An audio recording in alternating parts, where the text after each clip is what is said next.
I am going to start the process of sanding and oiling my hat. You will do this a total of 3 times, but for this first time I will use the 150 grit sandpaper. And what you'll do is you'll sand your whole hat, both outside and inside, till it's as smooth as you can get it. Once you've sanded your whole hat and it is smooth, then you will take your oil. What we're using is linseed oil. You will brush on your linseed oil. I am just brushing on the oil on the outside, and you want to make sure that you are doing this on a surface that, preferably a hard surface, not like a cloth one, because it can get in your clothing and you don't want it in your clothing. Basically coat it enough so it looks covered. Let your linseed oil completely dry, or whatever oil you may be using. Then you'll sand it again, and what it's best is to use a finer grit of sandpaper. You'll do it a total of 2 more times after that first time, for a total of 3 times sanding and oiling your hat. And make sure that the oil is completely dry. Sometimes it can dry in a couple of hours. Sometimes it can take, a night. If your finger sticks to it, it's not dry. And what's important is if you start to sand before it is dry, then it clumps up and it just doesn't look great, and it makes it a bit more difficult. And on the inside you will use your red tinted oil mixture. We mix a paint into whatever oil we're using. So we'll have just our regular linseed oil for the top, and we'll have our red tinted oil for the inside. This is linseed oil. Typically we'd mix this with the raw ochre after it was ground up, and then you can see I only put a small amount.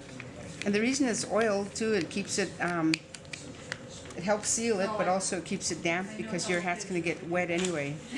So I'm mixing the red iron oxide with the oil, and the oil of course is going to seep in just like paint would with your oils. And then and you could put more oil in to make it more transparent. And so you just want to go with the grain.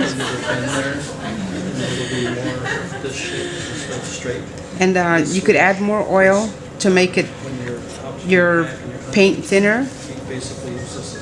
And what that does is then you could see the wood, and then you could also add paints to make it thicker too. So after the hat came out of the wood jig, after we steamed and boiled it and bent it into form, the back of the hat has been lashed together, and then the inside of the hat is typically painted a reddish color, and the red signifies the life of the hat, signifies the blood. So the inside has been stained red. Now I'm just trying to figure out what to do with the outside. You just clamped your hat into the mold, and since you have to leave it in there for 24 hours, now will be a good time to create your stencil to put on your hat. So these posters that we have are enlarged versions of the appendix in Glory Remember by Lydia Black. We just made them larger so it's easier to see. What you can do is you can take this and take some like copy paper, and then if you can't freehand it, I guess, trace the design. You'll trace it onto here and then cut it out. What you can also do if you don't have posters and you have a finished hat of somebody else's, you can put it on top of their hat, and it's nice because you can move it and mold it so it fits the hat, and you can trace it on this way. I've copied it completely, but I've also designed my own in a way, or just altered it so it wasn't an exact copy. The hat's basically done, and we're getting ready to start designing them on top. And so basically I was just taking a pencil and using my hand as a guide, and running some lines around the outside edge of the hat. And then also on the inside edge of the hat I was just running some lines. Now I'm basically looking at the hat and trying to figure out what designs I want to put in this area of the hat next. Yeah, I'm looking at some of the drawings to get inspiration. I painted a design on the outside that I'm happy with. It's a kayak with 2 paddles and it's symmetrically painted, same on each side.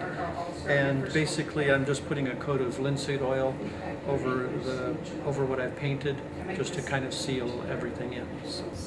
My patterns basically are all out of what I see. And you know, I will use some patterns with the traditional motifs that I see in the book. What I got from Andrew is what I use, or what I see in the Aleutian Art or Glory Remembered book. This is an actual Andrew pattern, and right down to the color tone. Okay. So he recreated it from what he's seen in the museums as well, Okay. or out of the books, and you know, gave me permission to, of course, use them for future classes. I painted the top border of the hat. You can see it matches the inside of the hat, the blend. It's red iron oxide. We believe it's to replicate the ochre. And you can see I used masking tape to keep the lines straight. By using the masking tape, we just, they have factory edge that are pretty straight on each side, and then you can just make strips of them. You can see at the bottom of my hat. Let's do over here. I just go along the pencil line that I drew, and that keeps me a straight line.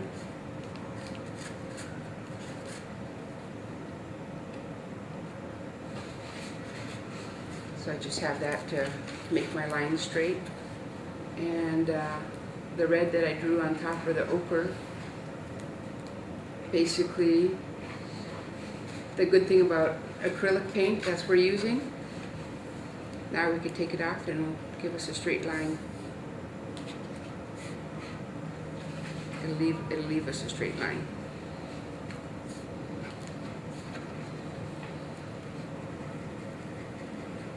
And I like to take it off when it's a little bit not totally dry, because then if it gets totally dry, it'll kind of tear.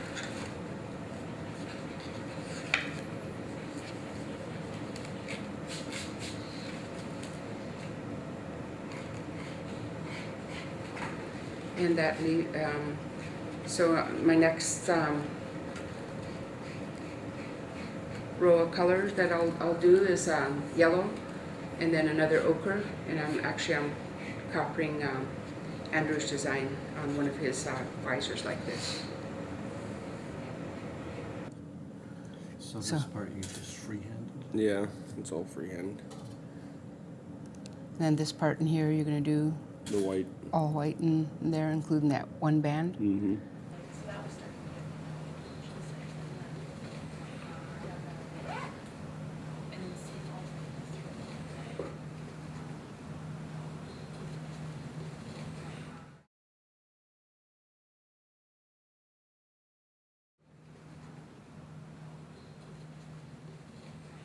I'm tying on the volutes, and these would normally be made out of ivory. Because a matter of time, I'm doing them out of wood. So it'd go one on each side of the chief's hat. They'd be a significance of beauty, but then you could also hang your whiskers off the sides of them. The sinew that I'm using, I looked closely at the one that we had here at the museum, and I noticed it had actually braided. And so I let my daughter braid the sinew, and I'm going to use him to attach. And I was really impressed with that too, because normally they're just, I just string them on. So that was a learning process for me too. I'm drilling a bigger hole because I couldn't get the sinew through the little hole that I did with a hand drill. So this hole will make it bigger.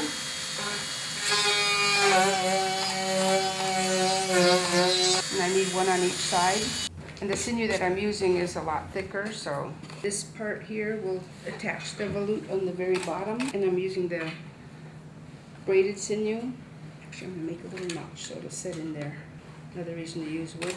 Ivory, I wouldn't be able to do this in this quick a time.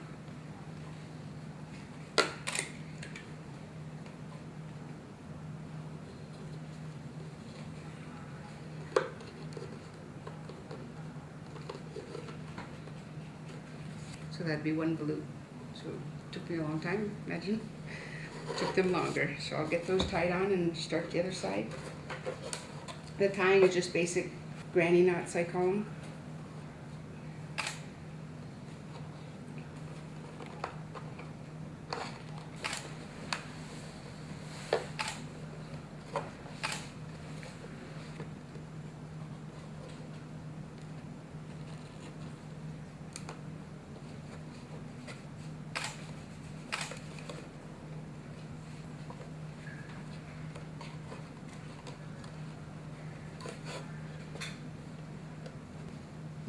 Kind of cut at an angle so it gives you a little pointer to go through.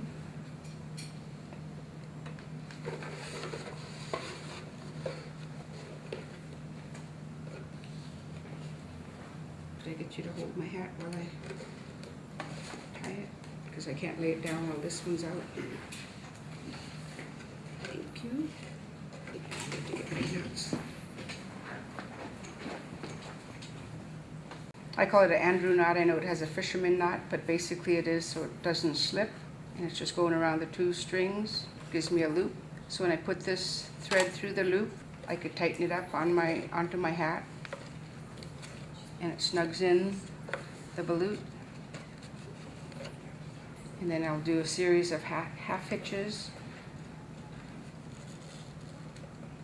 to tighten it up.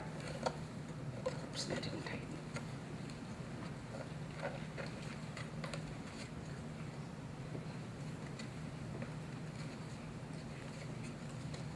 Fun part of sticking big hands up in the inside of the chief's hat. Okay, then I set a square knot. And then I cut them off. And there's the tying of the balloons. And then the very last piece is also would typically be made out of ivory, but mine is out of wood again, a matter of time. Plus I'm not a good ivory carver. The main purpose of this is to cover up the seam in the back. Normally I tie them on my other hat. You can see I tied them on, and with the beads I just tried to hide the holes. The balloons would be on there. I have 4 holes on each side, and the whiskers would come off the balloons, and then also off the very back piece.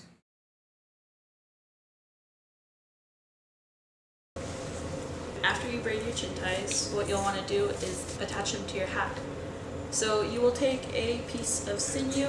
It'll be about this long. There's quite a few different ways you can attach them. I'm going to attach them using one bead to hide the hole, and it's also for decoration.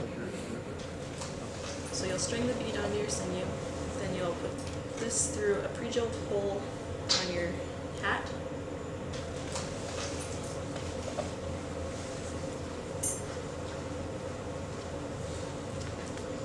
The sinew I'm using, the end was too frayed and it wouldn't go in the hole.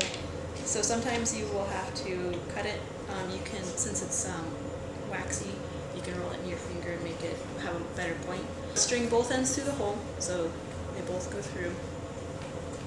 Pull it right up, and so this hides the hole. So you're just using granny knots basically.